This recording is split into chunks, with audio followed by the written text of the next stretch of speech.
Hi, good morning. Welcome to e-learning session for grade 10 SS Geography. I am your mentor Ajit Kumar and we are studying chapter number 8 from Geography, that is Lifelines of National Economy.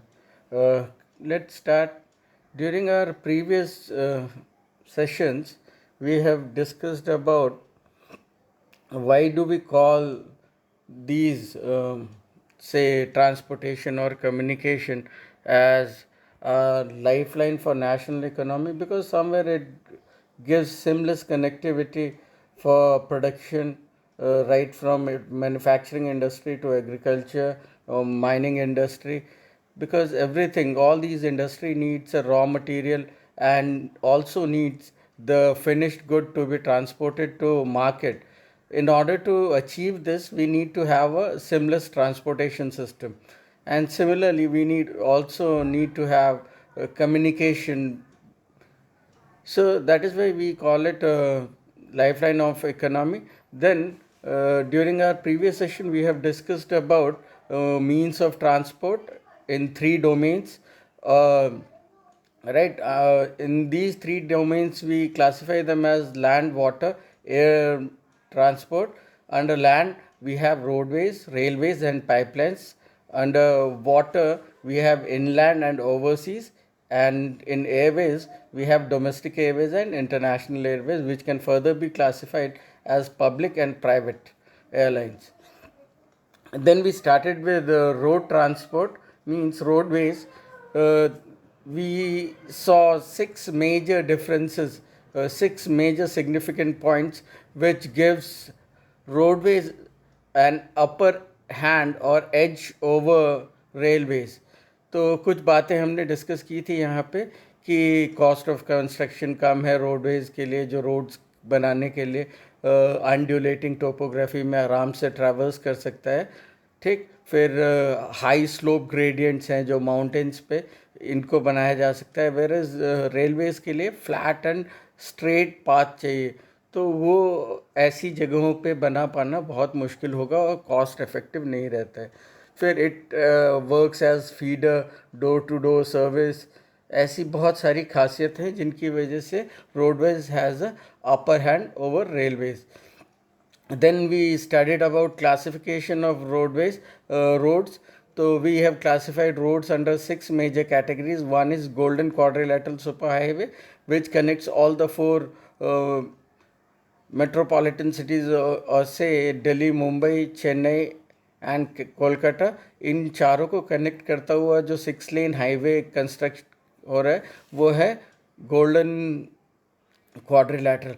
Now इसी golden quadrilateral के बीच में if you see there is road which dissects each other from north to south. North to south means Srinagar to Kanyakumari, and from Porbandar to Silchar from east to west. जो हमारा श्रीनगर से कन्याकुमारी तक का road है, here we are talking about this becomes our north south corridor, and from Porbandar to Silchar this becomes our east west east corridor. ठीक, चलिए. तो उसके बाद इसका मेंटेनेंस की जिम्मेदारी NHAI के पास है. उसके बाद नेशनल हाईवेज़ में क्या है कि पूरी कंट्री के जो अलग अलग डेस्टिनेशन है, extreme part of the country, they are connected well with a system of roads, and इसकी रख रखाव की जिम्मेदारी CPWD के पास है. राइट, इसमें एक मेजर बात है कि जो हमारा नेशनल हाईवे नंबर 1 है, that is Sher Shah Suri Marg, which connects Delhi Amritsar. Now next और state highways, district road, other roads में हम बात कर रहे थे रूरल रोड्स की, जहाँ पे रूरल रोड में प्रधानमंत्री ग्राम सड़क योजना में स्पेशल इनको इम्पेटस मिलता है, स्पेशल फंडिंग होती है ताकि ऑल वेदर मोटरेबल रोड्स बनाई जा सके. फिर उसके बाद हमने बात की थी बॉर्डर रोड्स की. बॉर्डर रोड्स के कंस्ट्रक्शन की जिम्मेदारी BRO की भी है, जिसका फॉर्मेशन 1960 में हुआ था, to construct road along the northern frontier and north eastern frontier में जो रोड बनाने की जिम्मेदारी है वो, क्योंकि यहाँ पे जो फिजियोग्राफिकल रिलीफ है या जोग्राफिकल रिलीफ है वो बहुत ही सूटेबल नहीं है। दूसरा, हमेशा ये बॉर्डर्स के पास है, मींस एनिमी एग्रेशन का चांसेस रहता है। तो ऐसे कंडीशन में नॉर्मल किसी कंपनी का या ऑर्गेनाइजेशन का काम करना मुश्किल है, इसलिए बीआरओ को डिप्यूट किया हुआ है यहाँ पे, राइट। उसके बाद फिर हमने एक क्लासिफिकेशन और देखा था on the basis of type of material used in construction of road, that is metal road and unmetalled road. अगर किसी रोड के कंस्ट्रक्शन में हम कंक्रीट, सीमेंट, बिटुमेन, कोल ये सब यूज़ करते हैं, मींस बहुत ही स्ट्रॉन्ग रोड है, ऑल वेदर मोटरेबल रोड्स बनाते तो उसे मेटल रोड बोलेंगे। और अदरवाइज ऐसा रोड है जो मिट्टी से बना है, जो बारिश के सीज़न में ख़राब हो जाता है, तो उसको हम अनमेटल रोड बोलेंगे। Now today will start with railways. Railways हमारा सेकंड नंबर पे है with total track length of 1,23,236 kilometers, whereas our roads length of road was around 56 lakh kilometers, है ना। तो ये बड़ा एक अंतर है दोनों में। Now today will be studying about railways, this come second. Railways are principal mode of transportation for freight and passenger in India, ठीक। Railways also make it possible for people to conduct multifarious activities like business, sightseeing, pilgrimage along the transportation of goods over longer distances.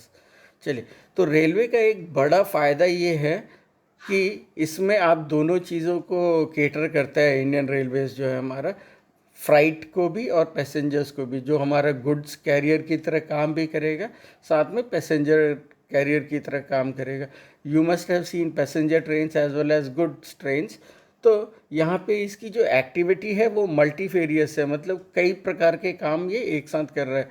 Like business activities को promote कर रहा है, बढ़ा रहा है, उसके लिए एग्रीगेटर का काम करता है बिजनेस के लिए। वाई? बिकॉज कहीं ना कहीं उसके रॉ मटेरियल को लाना ले जाना, फिनिश्ड गुड को लाना ले जाना है, तो ये ट्रांसपोर्टेशन के मीडियम की वजह से बिजनेस को एग्रीगेट करता है।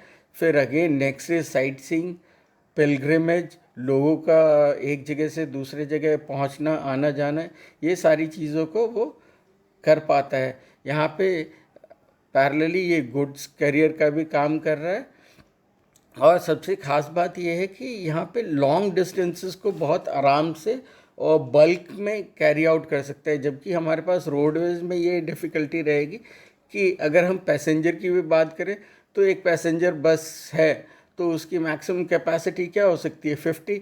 Where as if we consider train, तो उसमें you can have around 14 to 16 bogies connected with each having sleeping capacity of 72 per bogie, मतलब सोने के हिसाब से 72 बर्थ, और अगर बैठने का हम जोड़ेंगे तो उससे भी ज़्यादा निकलेगा, राइट। तो एक साथ बल्क में अगर हमें पैसेंजर को ट्रांसफ़र करना है, ट्रांसपोर्ट करना है, या कार्गो को ट्रांसपोर्ट करना है, तो एक गुड्स ट्रेन आप देखेंगे तो अराउंड उसमें 100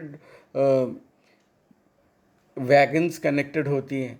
तो हमेशा लॉन्ग डिस्टेंस और बल्क में जब क्वांटिटी ज़्यादा हो तो हमेशा railways appears to be a suitable mode of transportation.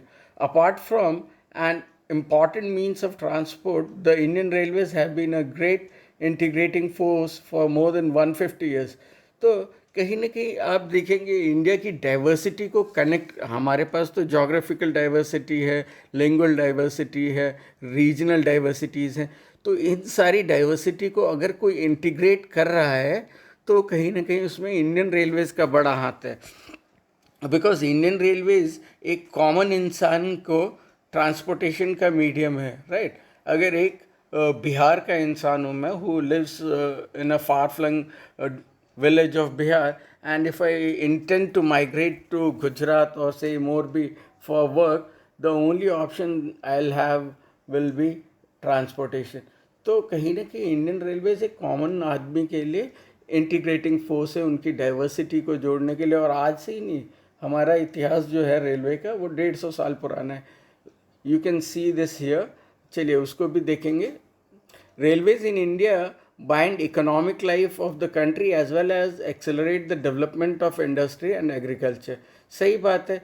Railways जब हमारा लोगों को ट्रांसपोर्ट करने का, गुड्स को ट्रांसपोर्ट करने का काम कर रहा है, तो कहीं ना कहीं पिलग्रिमेज को बढ़ावा दे रहा है, साइट सीइंग को बढ़ावा दे रहा है, तो कहीं ना कहीं इकोनॉमिक लाइफ को तो बाइंड कर ही रहा है, साथ में हमारी इंडस्ट्रीज़ को भी डेवलप करने की कोशिश कर रहा है, एग्रीकल्चर को डेवलप करेगा, right. Let's see this. Indian railways is the largest public sector undertaking in the country. The first train.